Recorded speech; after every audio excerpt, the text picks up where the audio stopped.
Your favorite place to learn real English, easy English, everyday English, the kind of English you actually use in real life. Yes, welcome back, everyone. We are so happy you are here with us today. This is the podcast where we talk like real people, share real stories, and help you feel comfortable and confident in English. I'm Ko, And I'm Morris. and together we are your two English friends.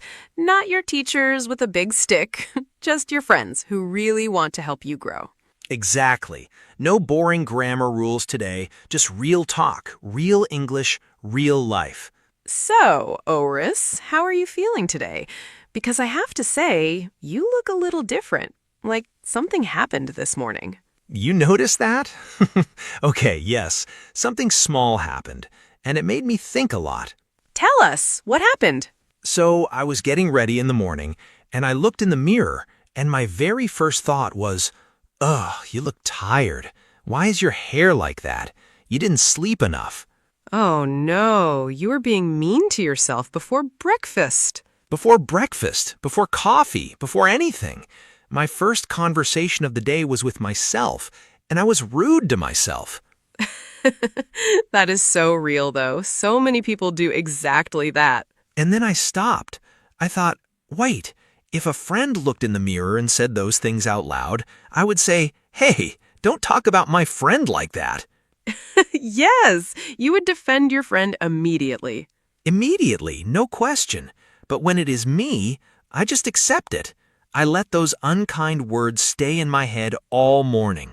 And that is exactly where today's topic begins. Today, we are talking about learning to love yourself more. Ooh, big topic, important topic. Very big, very important. And we are going to make it simple, warm, and full of useful English. Because loving yourself more is not about being perfect.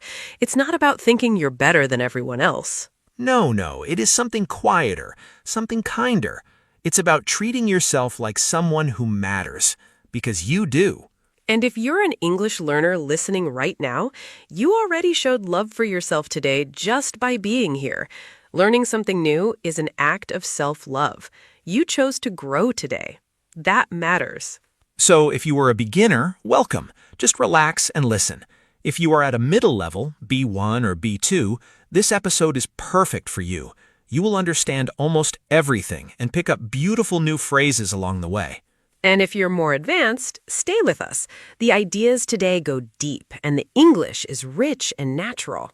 Listen carefully. Repeat the phrases you like. Enjoy the conversation. That is the best way to learn with us. And before we go further, a small favor. If this podcast helps you, please click like, subscribe to Daily English Podcast, and share this with one friend who is learning English. Share it with that friend who says, I want to speak English, but I don't know where to start. Send them this right now. Stay until the end today. We have our word tour, a Say It Better section, and a community question waiting for you. And stay until the very end because we have a special announcement and you are not going to want to miss it. Yes, something we think is going to help your English learning so much. So do not click away. The best part is coming at the end. Okay, are you ready? Let's go. So, Oris, let's start simple. When people say love yourself, what do they actually mean? Because that phrase is everywhere. You see it on posters, you hear it in songs, you see it all over social media. Yes, love yourself. Everyone says it. But what does it really mean in normal, everyday moments, in real life? Let's start with the word love. L-O-V-E. Love. We all know love, right? Love is a warm feeling, something you feel for family, for friends, for people who are very important to you. But love is also an action. When you love someone, you take care of them, you pay attention to them, you protect them. You don't speak badly about them or push them past their limit every single day. So self-love, S-E-L-F, love, means doing all of that for yourself, not just for other people, for yourself too. And many people find that very hard, especially kind people, especially people who care a lot about others. Yes, the most giving people are often the worst at receiving. They give kindness to everyone around them, but very little to themselves. I had a moment like this recently, a small moment, but it stayed with me all week. Tell us. So I had a very long day. Work was stressful. I had many messages to answer. I had a meeting that ran late. By the evening, I was really tired. That sounds exhausting. It was. And my friend called and said, "Hey, we're all going to dinner tonight. Come with us." And inside, my body said, "No, please no. I need to rest. I need to go home, eat something simple, and sleep." But you said yes. I said, "Sure, sounds great." Why? Why do we always do that? Because I didn't want to disappoint her. I didn't want to miss out. Miss out, M-I-S-S, out, means you are not part of something. You feel left behind. And I was afraid of that feeling. So you went, you smiled, you ate, you talked, and how did you feel? Inside, I was somewhere else the whole time. I was so tired. And the next morning, I felt even more exhausted and a little resentful. Resentful. R-E-S-E-N-T-F-U-L. This is a feeling. When you feel resentful, you feel quietly angry because something was unfair. Like you gave something, your time, your energy, your peace, and you didn't really want to give it. Yes, I wasn't angry at my friend. She didn't know I was tired. I felt resentful because I said yes when every part of me wanted to say no. And that's a really important lesson about self-love, because self-love is not always big and beautiful. It's not always spa days and perfect mornings. Sometimes self-love is simply saying, "I can't tonight. I need to rest." Sometimes self-love is going home when your body is asking you to go home. Or making yourself a cup of tea and sitting quietly for 20 minutes with no phone. Or turning your notifications off for 1 hour. These are small things, but they say, "I matter. My body matters. My peace matters." And many people never say that to themselves. Many people treat strangers with more kindness than they treat themselves. That is the quiet truth of this whole episode. Okay, let's go deeper, because I think one of the biggest reasons people don't love themselves enough is something called approval. Approval. A-P-P-R-O-V-A-L. Say it with us. Approval. When you want approval, you want other people to say, "You are good, you did well, I like you, I accept you." We all want that, right? That's very human. We want to feel accepted by the people around us. There's nothing wrong with enjoying kind words. But, and this is the important part, when you need approval before you can feel okay about yourself, that becomes a real problem. When someone's opinion of you controls your whole mood for the entire day, that is too much power to give to another person. I have a personal story about this. I spent a long time writing a message to a colleague. I was proud of it. I thought, this is clear, this is kind, this is well written.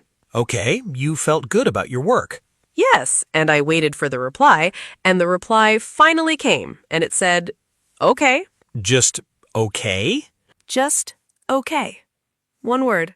O-K-A-Y. That's it. The famous one-word reply. And immediately, my mood dropped. Like someone turned off a light. I thought, did I do something wrong? Was my message bad? Does she not like me? Does she think I am not good at my job? All of that from one word. All of that from one single word. And then I thought, wait, why is my whole mood depending on one person's one word? She could have been busy. She could have been tired. She could have just been in a hurry. She probably didn't think about it for more than 2 seconds. Exactly. But I thought about it for 2 hours. 2 hours versus 2 seconds. That is the approval trap. The approval trap. When you are trapped by approval, you are always waiting, always checking, always measuring your value by what other people think of you. And other people are not always careful with that power they have over you. Sometimes they're busy. Sometimes they're distracted. Sometimes they just don't say the kind thing, not because of you, but because of something happening in their own life. So self-love says, I can hear other people's opinions, but I don't let those opinions become my identity. Identity. Identity. Your identity is who you are. It is your deep sense of yourself. When your identity depends on other people's approval, it changes every single day depending on what people say to you. That is so exhausting. So what is the answer? If we don't base our value on approval, what do we base it on? I think the answer is your own knowing. Your own knowing. Say more about that. Knowing that you tried your best today, even if no one noticed. Knowing that you are kind, even if no one thanked you. Knowing that you are learning and growing, even if no one claps for you. Being your own first support. Being proud of yourself before someone else tells you to be proud. That takes real practice. It is not easy at all. It is not easy, but it starts with one small moment. Noticing when you did something good and actually saying it to yourself instead of immediately moving to the next task. Give yourself 1 second, just one moment of, hey, I did that. Good. Just that small moment, that is the beginning of self-love. I want to talk now about something that I think is very underrated. Underrated means people don't give it enough importance. What is it? How we talk to ourselves inside our own heads. Oh, the inner voice. The inner voice. INNER means inside. Your inner voice is the voice you hear inside your head, the one that comments on everything you do all day long. And for many people, that voice is not very kind at all. Not kind at all. I did a small experiment last week. I decided to really pay attention to what I said to myself all day. Every time I made even a small mistake, what did I actually think? And what did you find? Some pretty harsh things. Like what? Give us an example. Okay, I spilled my coffee. Just a small spill on the counter. And my immediate thought was, you are so clumsy. Why can't you ever be more careful? For a coffee spill. For a tiny coffee spill. I called myself clumsy and careless over a little spill. Would you say that to a friend who spilled their coffee? Of course not. I would say, oh no, let me get a cloth. Don't worry, it happens to everyone. And yet for yourself, immediately harsh. Immediately harsh. And I kept noticing it all day long. When I forgot something, you always forget things. When I was a little late, why can't you get it together? When I said something a little awkward in a conversation, why did you say that? That was so embarrassing. That sounds really tiring. By the end of the day, I was exhausted, not from what I did, but from what I said to myself about what I did. The inner voice can be more draining than the actual day. And most of us don't even notice it happening because it's been going on for so long, since we were children. We just accept it as normal. But it is not normal. It is not kind, and it's definitely not helping us do better. Harsh words don't make you stronger. They just make you feel smaller. I love that line. Harsh words don't make you stronger. They just make you feel smaller. So how do we change the inner voice? How do we start being kinder to ourselves? I think it starts with awareness. AWARENESS. When you have awareness, you notice what is happening. You're conscious of your own thoughts and feelings. You can't change something you can't see. So first, just notice. Just become aware of when you are being unkind to yourself. And then pause. PAUSE. When you pause, you stop for just a moment. You take one breath. And in that pause, you ask, would I say this to someone I love? If the answer is no, find a kinder way to say it to yourself. Not pretending everything is perfect. Not saying, I'm amazing and I never make mistakes. That's not honest. But instead of, you are so clumsy, maybe, that was a little clumsy. I'll be more careful next time. Instead of, you are so stupid, maybe, that didn't come out right. I can try again. Small shifts. Same honesty, but with kindness added in. That's called self-compassion. Say it slowly with me. Self-compassion. Self-compassion. Compassion means kindness and understanding when